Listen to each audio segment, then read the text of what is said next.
반갑습니다. 예비 선생님들. 저는 앞으로 선생님들과 식품위생학의 이론을 함께하게 된 희소의 영양 플러스 팀의 배미애라고 합니다. 자, 오늘부터 한 약 7주 정도 차시로, 물론 각 차시마다 세 파트식으로 영역이 나뉘어져 있긴 하지만 앞으로 한 7주 정도에 걸쳐서 저와 함께 식품위생학 파트를 이론을 할 건데요. 오늘은 그 첫 시간으로 식품위생학이라는 과목도 모든 과목이 다 마찬가지겠지만 평가 영역을 먼저 좀 살펴보고 나서 이론을 본격적으로 시작하도록 하겠습니다.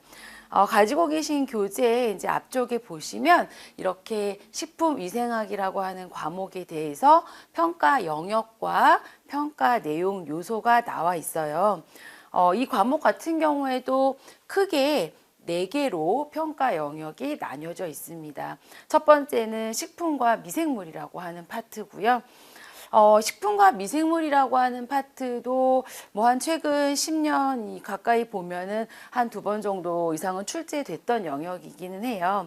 여기에서는 제목에서 느껴지시듯이 미생물에 대한 큰 개요를 좀 보는 부분인데, 그 미생물들의 종류와 특성, 어떤 종류가 있고 그들의 굵직한 특성들은 어떤 것들이 있는지, 또 여기에다가 살균 소독 방법 이런 것까지도 좀 다뤄질 거고요. 그리고 식품의 오염 지표균이라고 해서 식품을 오염시킨 여부를 어떻게 좀 알 수 있는지, 오염 지표균에 대해서 보는데 이 파트도 문제가 출제된 적이 있었고요. 그리고 식품의 부패와 초기 부패 판정법이라고 하는 평가 영역도 있죠. 여기서도 출제가 된 영역이 있습니다. 저희가 이제 식품위생이라고 하는 건 물론 다음 챕터에 있는 식중독이라고 하는 평가 영역이 빠지지 않고 나오는 영역이긴 한데요. 학교 급식이라고 하는 영양교사를 뽑는 시험 과목에서의 식품위생이기 때문에 무언가 위생, 그다음에 식중독 사고, 급식 안에서의 식품위생 이쪽과 연관 지어가지고 더 중요하게 보는 부분이 좀 필요하잖아요. 그래서 식품의 어떤 오염 지표균이라든지 식품이 초기에 부패가 됐다든지 위생관리가 제대로 안 됐다든지 이런 부분들을 어떻게 판정하는지 아무래도 그쪽 영역이 좀 더 관련이 있을 수 있거든요. 기존에 이쪽 파트에서 출제가 된 적도 있지만 이 부분이 조금 더 중요할 수는 있어서 이론을 다루면서 이제 그런 얘기를 할 거고요. 두 번째 평가 영역으로는 이제 식중독, 곰팡이, 식품 첨가물 이러한 평가 영역이에요. 세부적으로 보시면 첫 번째는 식중독의 원인과 증상과 예방법입니다. 물론 이 파트가 전체 평가 내용 중에서 가장 중요해요. 그래서 다 보기가 너무 힘들다라고 하시면 물론 다 봐야 되겠지만 정말 식중독 부분은 정말 빠짐없이 이쪽 파트는 다 좀 아셔야 된다고 생각이 들고요. 여기 보시면 알겠지만 원인이 무엇이고 증상이 어떻게 되고 아니면 특징이나 이런 것들이 어떻게 되고 예방법이 어떻게 되는지 이렇게 평가 그 세부 내용 요소가 이렇게 있거든요. 곰팡이 부분도 마찬가지예요. 원인이 무엇이고 피해나 증상은 무엇이고 예방법은 무엇인지 이렇게 돼서 이런 것들을 좀 어떤 식중독이다 그럼 어떤 식중독의 원인은 무엇이고 증상은 무엇이고 예방법은 무엇인지 이렇게 짝꿍 지어가지고 알아야 하실 거고, 이런 부분은 아무래도 위생학 과목은 거의가 그렇지만 암기를 정확하게 하셔야 돼요. 나오는 용어라든지 이런 부분들을 정확하게 암기를 하시는 부분이 필요하고요. 처음 접하시는 선생님들 같은 경우에는 낯설고 또 읽어지지도 않고 외워지지는 더 않을 수가 있는데 방법은 없어요. 자주 하시는 수밖에 없고, 또 때로는 좀 억지스럽긴 하더라도 억지스러운 방법, 나만의 방법 그렇더라도 좀 외울 수 있는 그런 방법으로 좀 계속 반복하시면 후반부에 가시면요, 중요한 것들은 나도 모르게 입에서 툭툭 튀어나오시게 그렇게 외워지시게 될 거예요. 그래서 자주 좀 적어 놓으시고 자주 눈에 보이는 곳에다 두시면 자주 익숙하게 좀 접근을 하다 보면 외워지실 겁니다. 그래서 이 식중독이나 곰팡이나 이 부분 제일 중요한 부분이고요. 시험 문제에 굉장히 다수 출제된 적이 있었던 영역입니다. 그리고 식품 첨가물이라는 부분에서도 규격과 기준이라고 하는 평가 내용이 들어가죠. 그 다음에 세 번째 평가 영역은 전염병, 기생충, 위생동물이라고 하는 평가 영역인데요. 이 부분은 기존에도 그랬었고 다소 출제됐던 적이 별로 없는 영역이긴 해요. 비교적. 그래서 그냥 그 중에서 그래도 어떤 급식과 연관지어서 생각해 볼 수 있는 부분 정도만 그렇게 보고 넘어가려고 합니다. 근데 얘도 마찬가지 원인, 증상, 예방법, 그쵸? 원인, 증상, 예방법 이런 식으로 접근을 해서 정리를 하도록 하죠. 그리고 마지막 평가 영역은 위의 요소 중점 관리 제도라고 해서 해썹 부분이에요. 안전관리 인증 기준이라고도 하죠. 저희가 이거는 식품위생학 평가 영역 마지막에 있기는 한데 급식, 단체 급식하고도 연관되어지는 영역이다 보니까 물론 중복되기는 해요. 왜냐하면 이제 학교 급식에서의 해썹 적용 사례라고 해서 위생관리 지침서라든지 이런 부분을 좀 다시 다룰 거기 때문에 충분히 학교 급식, 그다음에 급식, 단체 급식하고 적용시키거나 응용시켜서 나올 수 있는 영역이기 때문에 이 부분은 지침서나 이런 부분으로 다시 한번 또 복습을 하게 될 겁니다. 이렇게 해서 저희가 평가 영역을 또 좀 한번 훑어보고 이론을 시작하는 것도 중요해요. 처음 공부를 시작하시는 선생님들도 계실 거고 아니면은 이제 공부를 좀 더 해보신 선생님들도 있으시겠지만 어떤 내용들이 좀 시험에 나올 수 있겠구나라는 거를 알고 막 이론서랑 공부하는 거랑 그냥 무작정 책부터 펴서 공부하는 거랑은 다릅니다. 그리고 물론 다 공부하고 어디서 사실 어떤 부분이 나올지 모르기 때문에 다 봐야 되는 건 맞는데요. 그럼에도 불구하고 좀 일부 선택이 필요하다라는 상황이 되셨을 때는 반드시 봐야 되는 그러한 영역 부분들이 있잖아요. 그런 부분들은 놓치지 않고 보시는 게 좀 중요할 것 같아서 자, 평가 영역을 한번 설명드렸습니다. 식품위생학 같은 경우에는 이제 이전에 최근에 나왔던 문제를 한번 보신 부분도 선생님들도 계시겠지만 주로 두 가지 유형으로 시험이 나오죠. 뭐 이렇게 가로 넣기로 해서 기입형 문제가 나올 수도 있어요. 이런 것들은 좀 서술형보다는 아무래도 조금 더 쉬울 수도 있는데 단점은 이 용어나 이 부분에 들어가는 걸 전혀 모르면 아예 틀리는 거죠.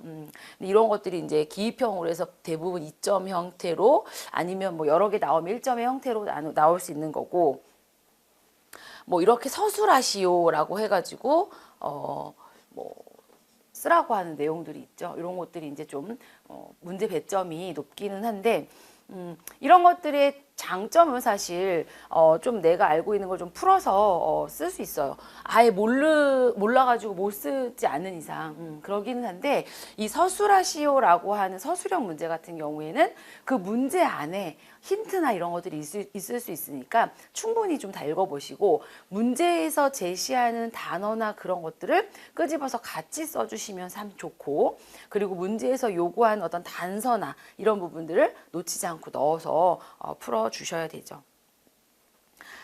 그래서 좀 앞서 말씀드렸던 것처럼 위생학에 나오는 어떤 용어나 이런 것들을 정확하게 암기하실 때 암기하시는 게 중요해요. 특히나 식중독균이나 이런 거의 원인균의 어떤 학명 같은 거 최근에는 이제 학명이라고 하면 이제 속명과 종명을 다 얘기하는 건데 아무래도 길게 외워야 되니까 좀 어렵잖아요. 처음부터 길게 접근하시는 게 어려우시면 좀 짧게 뭐 속명부터 외웠다가 좀 자연스럽게 되면 뒤에를 또 외워보신다든지 그거는 이제 선생님들마다 외우는 방식이 좀 다르실 수는 있겠지만 그래도 이런 거를 정확하게 외우시는 게 중요하고요. 영어가 편하신 분들은 영어로 외우시고 한글이 편하신 분들은 한글로 외우시는 게 좋지 않을까 싶어요. 그런데 이제 영어 같은 경우에는 사실 철자 하나 틀려버리면 좀 스펠링 하나 틀려버리면 좀 애매한데 그거를 한국말로 바꿨을 때는 뭐 애나 어이나 아이나 아니면 조금 그게 그래도 조금 영문보다는 좀 낫지 않을까 싶은 제 개인적인 생각도 있어요. 그래서 저는 외울 때 영어로 쓰면서 그걸 입으로 발음하면서 외워지다 보니까 더 좀 외우기가 쉽더라고요. 왜냐면 영어 쓴 스페링 자체로 그냥 읽어지니까. 그런데 쓸 때는 이제 한국말로 이렇게 또 써도 되지 않을까 싶어요. 전체 시험의 비중이 사실 높지 않습니다. 뭐 한 크게는 2문제 정도 출제가 보통 되죠. 그래서 비중은 좀 적긴 하는데 얘도 평가 영역이 많아요. 그렇죠? 그래서 이제 이론을 좀 시작해 보도록 할 거고요. 자, 이제 교재를 넘겨 보도록 하겠습니다. 뭐 이러나 저러나 어떻게 해요? 저희가 다 봐야 되는 부분이기는 합니다. 그죠? 자, 그러면 첫 번째 평가 영역인 식품과 미생물이라고 하는 파트부터 좀 시작해 보도록 하겠습니다. 자, 식품과 미생물이라고 하는 챕터 펴셨죠? 가지고 계신 교재 1페이지입니다. 자, 식품과 미생물이라고 하는 첫 번째 평가 영역은요, 이제 소 제목으로 식품 위생의 어떤 개요부터 시작을 해서 식품과 미생물의 각각의 종류와 특징, 그리고 오염 지표균, 그리고 식품의 변질과 위생 관리, 그다음에 소독과 살균이라고 하는 전체 한 5개의 소 제목으로 구성이 되어 있어요. 첫 번째는 이제 식품위생의 개요입니다. 저희가 보통 이제 영양사 시험 준비하실 때 좀 다 경험해 보셨겠지만 보통 처음에 이제 영양사 시험의 식품위생학 파트 부분에 좀 주로 시작되는 그런 내용이죠. 식품위생의 정의 해가지고 뭐 식품위생법에서 나온 거, WH에서 나온 식품위생의 정의부터 좀 나오긴 하는데요. 뭐 모르시는 분들은 없으시겠지만 식품위생법 자체에서 식품위생이라고 하는 것을 이렇게 정의하고 있습니다. 식품뿐만 아니라 식품의 첨가물, 뭐 기구 또는 용기 포장을 대상으로 하는 음식에 대한 전체 위생을 말합니다. 그래서 이 뭐 식품으로 어떤 인한 것들만 생각할 수 있겠지만 그 외에 식품을 다루는 뭐 포장, 용기까지 전체적인 그 음식에 관한 위생을 우리가 식품위생이라고 얘기를 하죠. 식품위생 관리, 우리 뭐 식품위생 잘해야 된다, 뭐 이런 얘기 하잖아요. 단체급식에서 식품위생이 중요하다, 위생이 중요하다는 얘기를 하는데 이 식품으로 인해서 우리가 이제 식중독이라고 보통 얘기를 하는 어떤 위생상의 어떤 위해를 예방하거나 방지하기 위해서 이런 식품위생 관리를 하는 것이고, 주된 거는 또 그 식품 영양의 어떤 질적인 향상을 도모하기 위해서도 이런 식품위생 관리가 필요한 거겠죠. 그냥 우리가 이제 알아보자라는 거고요. WHO에서도 비슷하게 제시를 하고 있습니다. 여기에서도 식품위생을 정의하고 있는데 좀 길게 늘어뜨려서 말했을 뿐인 거지, 어떤 식품이 재배되는 과정에서부터 생산되고 제조되고 최종적으로 사람이 섭취하는 그런 단계에 오기까지 모든 단계에 걸친 그 식품의 안전성, 건전성, 완전 무결성을 확보하기 위해서 하는 모든 수단을 말한다. 그러니까 원료의 식품의 생산으로부터 소비자의 입에 오기까지 모든 과정을 다 식품위생 안에 포함시킨다라고 하는 거죠. 그래서 식품의 어떤 안전성을 확보하는 모든 행위를 말한다라고 하는 것이 식품위생에 대한 정의입니다. 그래서 우리 왜 영양사 시험 볼 때 뭐 식품의 뭐 안전성 뭐 이렇게 가지고 해당되지 않은 것은 고르시오, 뭐 이런 문제 기억나실 건데요. 이 부분은 뭐 어떤 걸 외울 필요는 있는 건 아니고, 우리가 식품위생이라는 것은 식품이 단순히 식품뿐만이 아니라 이 식품이 생산되고 제조되고 뭐 포장되고 등등등등등 내 입에 오기까지의 모든 과정이 다 식품위생에 포함이 되는 거구나 라고 생각하시면 됩니다. 그래서 이런 식품으로 인해서 어떤 위해가 발생되지 않게 하기 위해서 식품위생 관리를 해야 되는 거다라고 하는 겁니다. 자, 그렇다면 이 식품으로 인해서 생길 수 있는 위해 요인은 어떤 것들이 있는지 이렇게 표로 조금 정리를 해놨죠. 여기서 보시면 그 식품으로 인해서 생길 수 있는 어떤 위해 요인이 생성 요인별로 분류를 좀 해둔 거예요.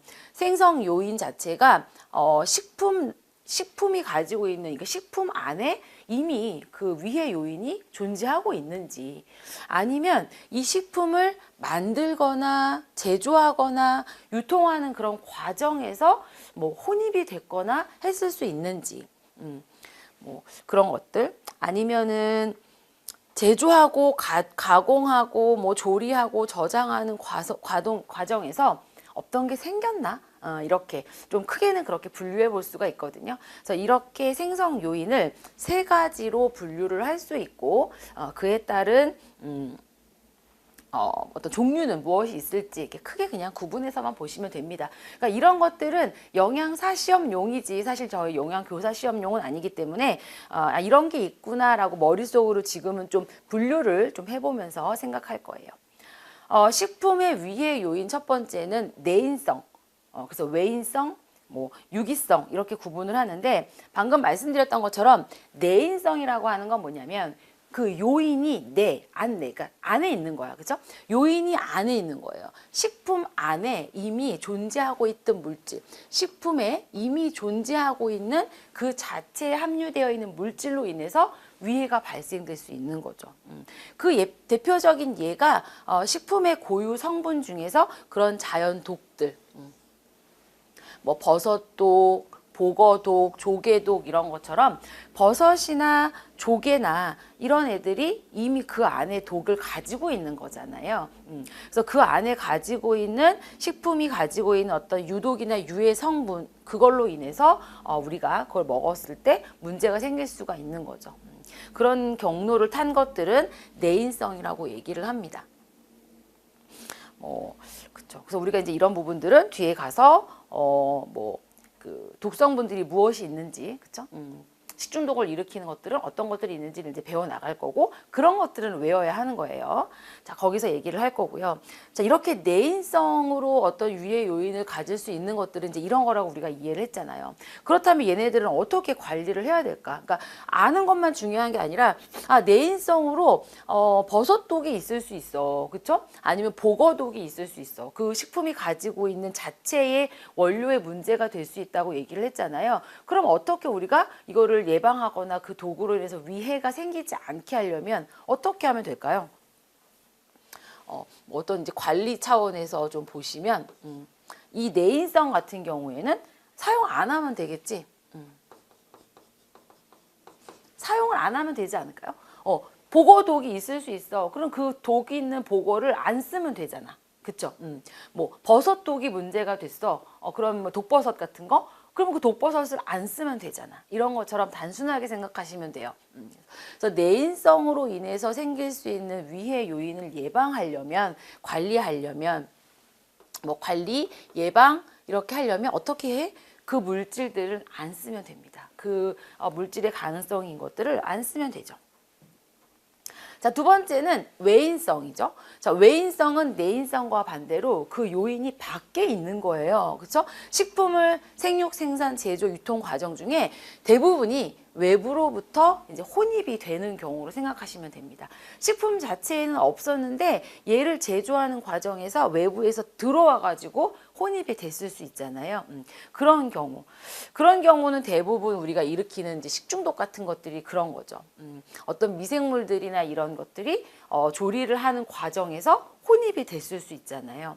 이런 경우들, 아니면은 의도적이든지 비의도적이든지 어떤 물질들이 첨가된 거야. 그렇게 인위성으로 어떤 유해한 화학 물질들이 들어올 수 있어요. 혼입될 수도 있고, 뭐 포장재나 용기에서 용출이 될 수도 있고, 어쨌든 이런 것들은 식품을 만드는 과정에서 본의 아니게 좀 섞였거나 그럴 수 있는 경우이기 때문에 내인성하고는 완전히 구별이 되시죠. 이런 것들은 외인성이라고 얘기를 합니다. 그럼 얘네들은 우리가 어떻게 관리나 예방을 해야 할까요? 내인성하고 좀 느낌이 다르죠. 내인성은 안 쓰면 그만인데 외인성은 그게 아니잖아. 그쵸? 그럼 얘도 혼입이 되지 않도록 주의를 하면 되잖아요. 그러니까 뭐 예를 들면 조리를 할 때 뭐 교차 오염 같은 거를 주의를 한다든지, 그쵸? 뭐 칼도 막 구분한다든지 이런 것들이 우리가 이 외인성의 문제 요소를 관리할 수 있는, 그러니까 뭐 현장에서 적용할 수 있는 그러한 방법이 될 수가 있고요. 세 번째는 유기성이에요. 자, 유기성은 내인성과 외인성과 조금 다르게 없던 게 생긴 거다라고 생각하면 되거든요. 식품을 제조하거나 가공하거나 저장하거나 조리하는 어떤 과정에서 이 유독한 유해 물질들이 생겼다라고 생각하시면 됩니다. 그러니까 뭐 물리적이든 화학적이든 뭐 가열을 하는 중에 생겼거나 아니면 어떤 산분해가 일어나는 과정 중에 생겼거나 이런 것들이에요. 그러니까 내인성, 외인성, 유기성은 일단은 그 위의 요인의 어떤 그 생성되는 과정은 좀 뚜렷하게 구별이 되실 건데, 그럼 얘네들 같은 경우에는 어떻게 관리를 하면 될까요? 가열을 안 할 수는 없잖아. 근데 뭐 가열을 하는데 너무 고온에서 가열을 해가지고 생기는 어떤 발암 물질들이 있었다. 그러면 고온으로 그쵸, 조리를 안 하면 되는 거고, 아니면 고온 조리하는 게 아닌 조리 방법을 바꾼다든지 조리법을 변경한다든지 이렇게 하면 또 좀 관리를 할 수 있는 그런 방법이 될 수가 있겠죠. 뭐 니트로사민 같은 경우 뭐 우리가 이제 뭐 햄을 제조할 때 생길 수 있는 그런 발암 물질들, 그쵸? 뭐 아크릴 아마이드 같은 경우에는 이제 감자 같이 이제 전분기가 많은 그런 식품들을 굉장히 높은 온도에서 조리를 했을 때 생길 수 있는 그런 물질들. 뭐 그다음에 뭐 벤조피렌 같은 경우에는 왜 우리 이제 고기 숯불에다가 태우면 탄 부분에서 생기는 발암 물질들 이런 것들. 그러니까 이런 대표적인 애들이 뭔가 식품을 만드는 과정 중에서 일부 생성되는 발암 물질들이다 보니까 그 물질들이 생기지 않는 온도로 조리를 한다든지 뭐 조리 방법을 굽는 것이 아니라 찜으로 바꾼다든지 이런 식으로 하게 되면 뭐 내인성이 됐든 외인성이 됐든 유기성이 됐든 이러한 경로를 타고 우리한테 이제 위해를 끼칠 수 있는 이러한 생성 요인들을 이렇게 관리를 각각에 맞게 해주면 된다라고 하는 겁니다. 이렇게 생성 요인별로 식품의 그 위해 요인을 뭐 가볍게 구별을 해보긴 했지만 이 외에도요, 예를 들면 뭐 화학적 아니면 물리적 뭐 생물학적 이렇게 구별을 하는 이론서들도 있는데요. 화학적 같은 경우에는 그런 거죠. 뭐 농약 성분, 뭐 중금속, 뭐 독성분 이런 물질로 인해서 위해가 될 수도 있는 거고, 물리적 요인 같은 경우에는 물리적인 거, 뭐 머리카락, 뭐 돌멩이, 뭐 이물질들, 뭐 아니면 뭐 곤충 같은 거, 그러니까 이런 것들이 또 혼입이 돼서 문제가 될 수도 있는 거. 생물학적 요인으로 구분하는 거는, 생물학적인 거는 이제 어떤 미생물들, 식중독균, 뭐 감염성균, 뭐 이런 것들, 기생충, 바이러스 이런 걸로 인해서 위해가 될 수 있는 요소들, 이런 것들로도 구별을 할 수가 있어요. 근데 화학적, 물리적 이런 생물학적으로 나뉘었을 때는 이 생물학적인 부분, 방금 마지막에 말씀드린 식중독균이라든지 바이러스라든지 이런 미생물들로 인해서 생길 수 있는 위해, 이 부분이 아무래도 대부분의 식중독의 원인이 될 수가 있는 거죠. 그래서 이렇게 그냥 이건 어떤 거를 외운다기보다는 이제 각각의 내용들을 이제 우리가 뒤에 가서 할 거니까 큰 그림으로 지금 이 부분에 식품위생의 개요에서는 이렇게 식품위생 관리는 식품뿐만 아니라 모든 과정에서 해야 되는데 해야 돼. 우리가 어떤 위해를 입지 않기 위해서는 해야 되는데, 식품의 위해 요인들은 하나만 딱 있는 것이 아니라 식품 자체도 문제가 될 수 있고, 식품을 만드는 과정에서 들어갈 수도 있고, 식품을 만드는 과정에서 생길 수도 있구나. 이렇게 좀 구별을 해봤습니다. 자, 이제 교재를 좀 넘겨보시고요. 이제 식품과 미생물에 대한 얘기를 해보도록 하죠.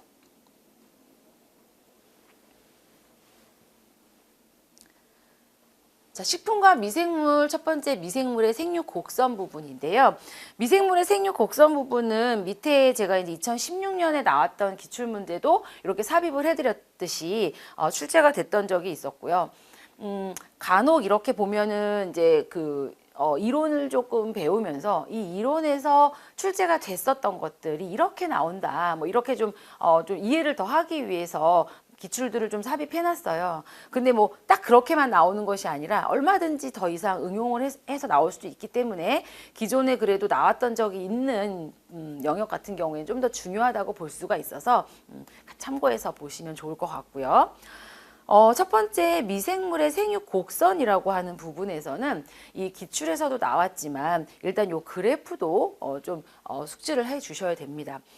그리고 그 생육 곡선에서 얘는 그 단계가 4단계로 구별이 됩니다. 그래서 그 4단계의 이름도 정확하게 기억해 두셔야 되는데, 자, 미생물의 생육 곡선 유도기, 대수기, 정체기, 사멸기입니다. 그래서 이 4가지의 이름으로 꼭 기억해 두시고요.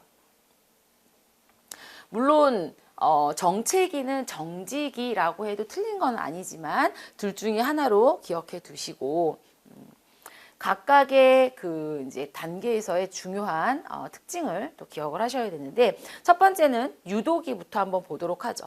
자, 유도기는 이 성장 곡선을 같이 한번 보시면서 보면 X축은 이제 시간이에요. 시간이 흐름에 따라서 Y축은 세균 수입니다.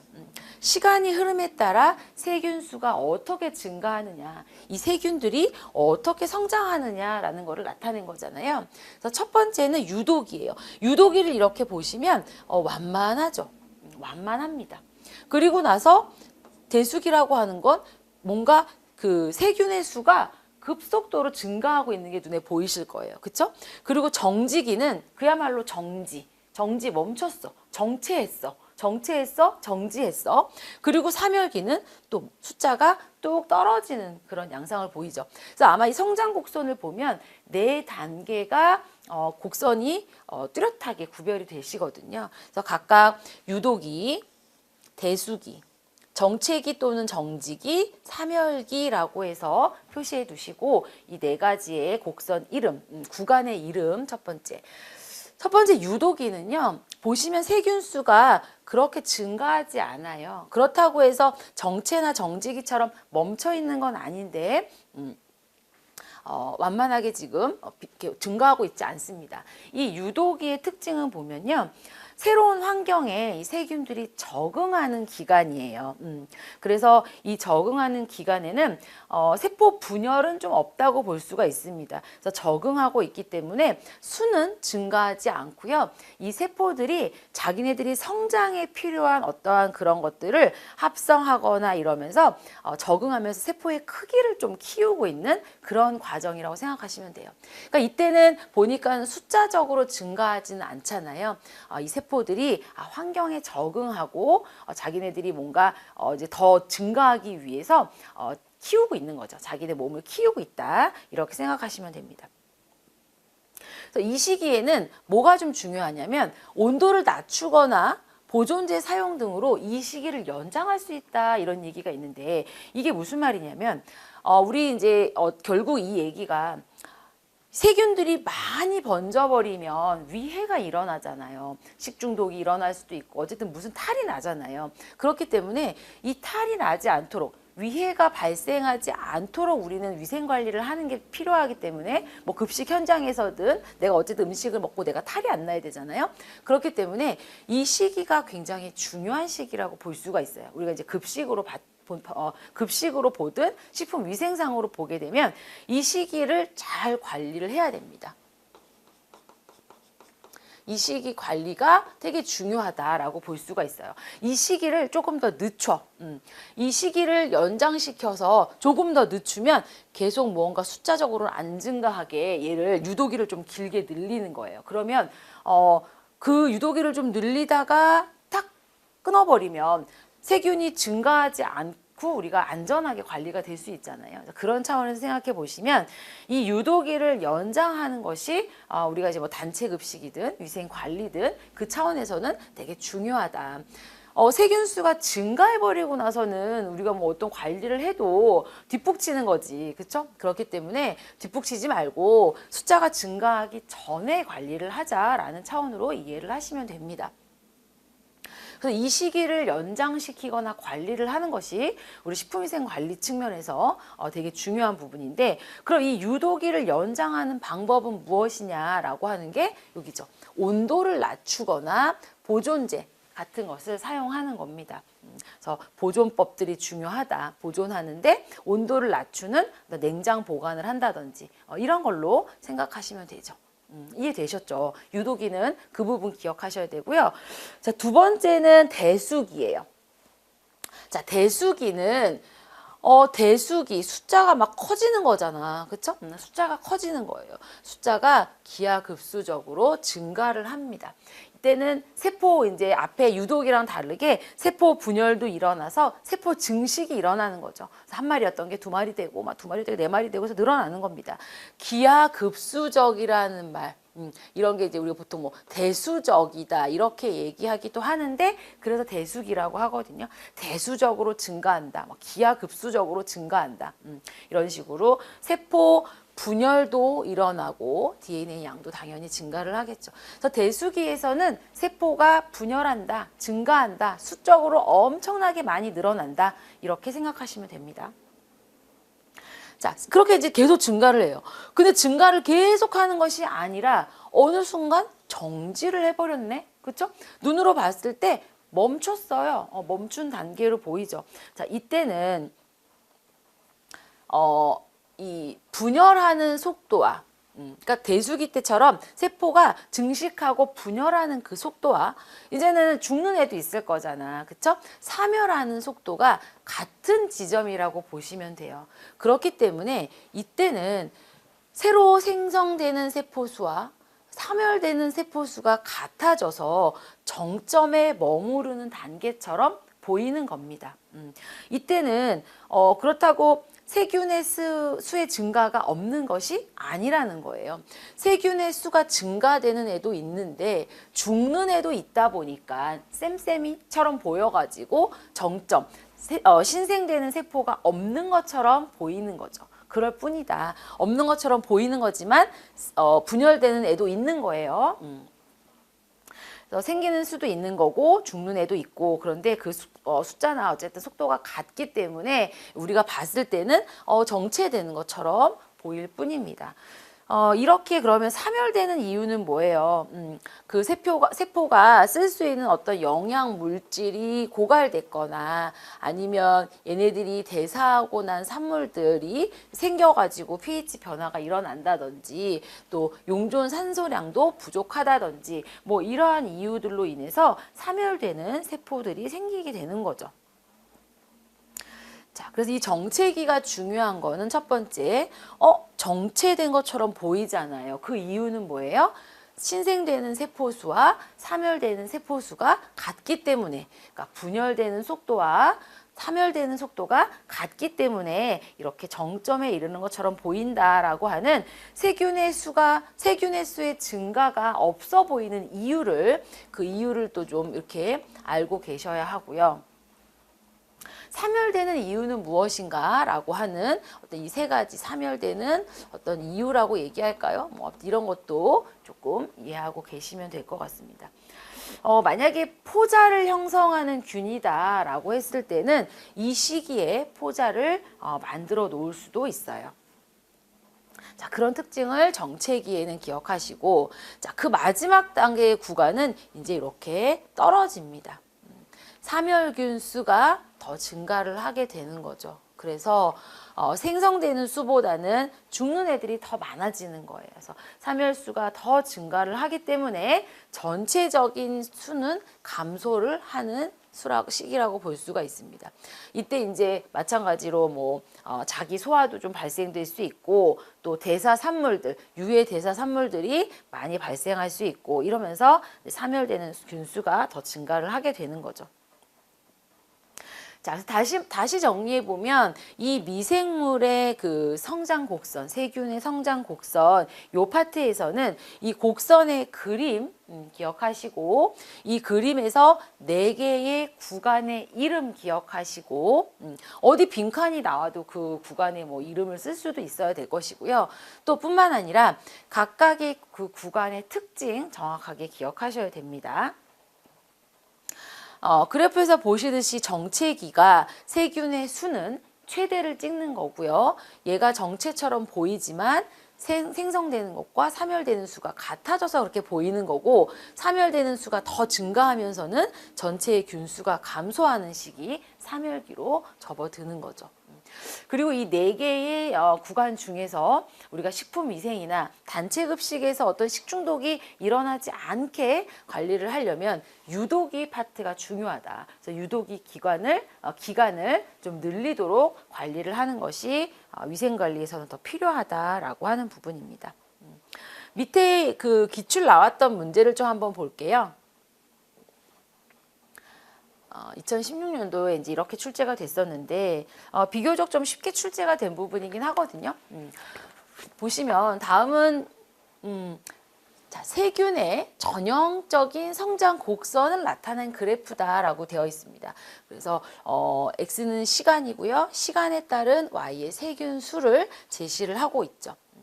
자, 각 구간의 온도를 측정해 보니까, 가군의 온도를 측정해 보니까 온도 범위가 위험 온도 범위 내에 있는 것을 확인할 수 있었다. 각 구간의 명칭을 일단 쓰고 급식에서 열장 보관과 냉장 보관이 어떻게 이루어야 되는지를 제시하는데 위험 온도 범위의 온도를 제시해서 설명하시오라고 되어 있어요.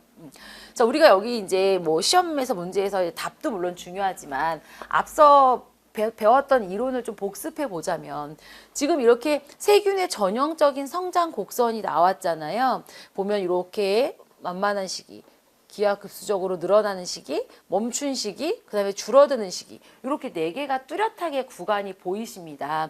그래서 문제에서도 각 구간의 명칭을 쓰라고 했지만 여기 네 개의 구간의 이름을 아시면 쓸 수가 있는 부분이죠.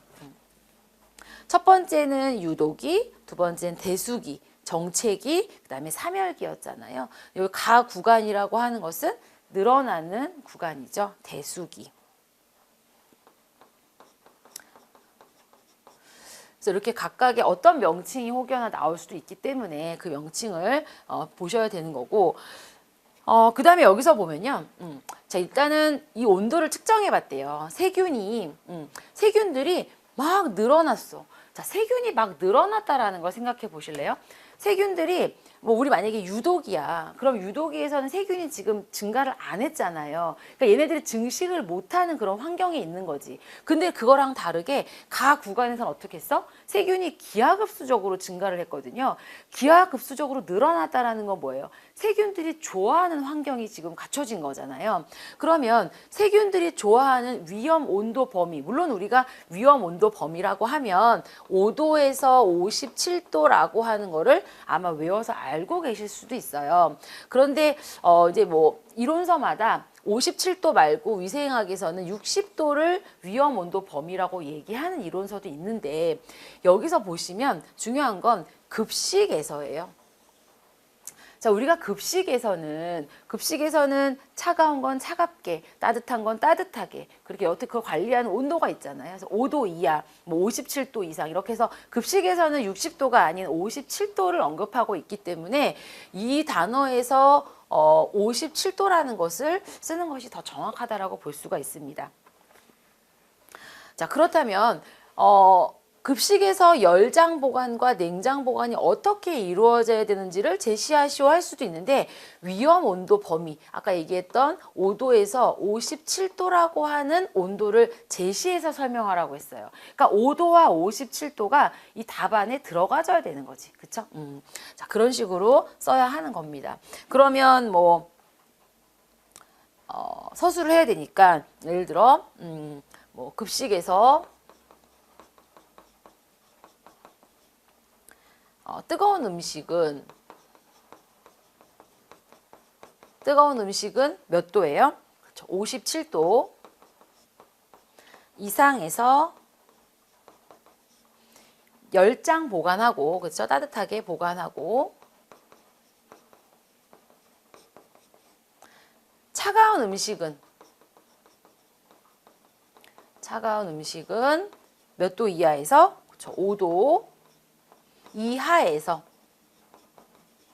냉장, 보관, 뭐 냉장 보관이 어떻게 이루어져야 되는지 보관해야 한다. 뭐 이렇게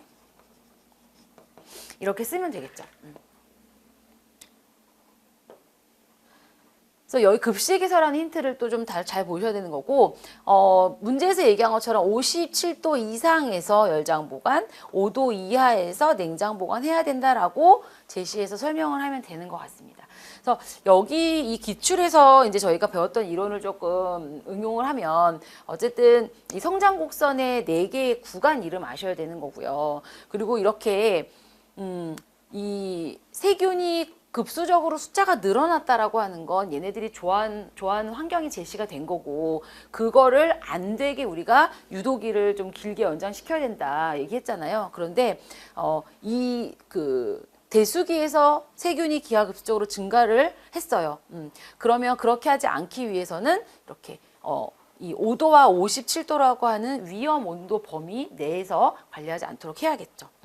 그런데 이제 여기서 조금 하나 더 뭐 단체 급식을 공부를 하신 선생님이라면 우리 이제 보통 57도 이상에서 뜨거운 거는 이제 관리를 하는데, 이 5도 이하라고 하는 부분에서 또 하나 생각나시는 거 있죠. 물론 여기선 이게 맞아요. 왜냐하면 이제 위험 온도 범위를 제시해서 그 안에서 이제 답을 써야 되는 게 맞는데, 우리 이제 여기서 조금 번외적으로 단체 급식 거 하나 복습해 보자면, 우리 이제 차가운 거는 보관이나 다 만들어진 완제품은 10도 이하에서 보관을 하고, 배식하고 제공하는 건 5도 이하에서 하잖아요. 그래서 그냥 그 부분도 한번 좀 어디다 메모해 놓으셔가지고 참고하시면 좋겠다 싶은 생각이 들었어요. 그러니까 물론 이 문제에서는 그 10도 이하를 언급하자는 건 아닌데, 우리가 이제 워낙에 단체 급식에서는 그 차가운 음식을 보관하는 것과 또 제공 배식하는 거에서는 그 온도 기준이 좀 다르니까 다시 한번 복습하는 차원에서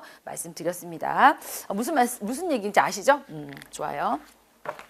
자, 여기까지 미생물의 생육 곡선까지 좀 했고요. 저희 잠깐만 쉬었다가 그 옆에 이어가도록 할게요.